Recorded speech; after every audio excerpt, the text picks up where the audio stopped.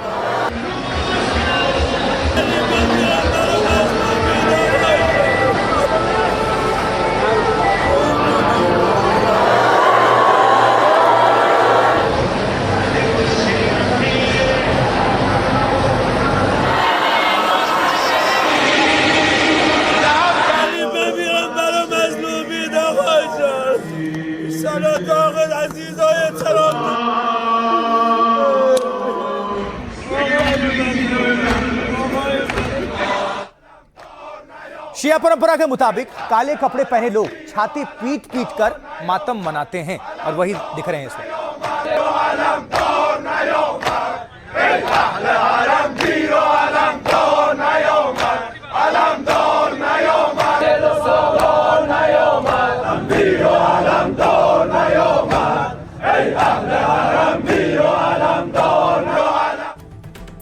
आगे बढ़ते हैं, कुछ और तस्वीरें आपके सामने रखेंगे और कुछ और जानकारी इससे जुड़ी आपके सामने हम रखने जा रहे हैं, क्योंकि देखिए भारी भीड़ के लिए जुलाई की गर्मी को देखते हुए 6000 से ज्यादा वाटर स्प्रिंकलर्स वहां लगाए गए हैं ताकि लोगों को गर्मी से थोड़ी राहत मिले। ये देखिए तस्वीर।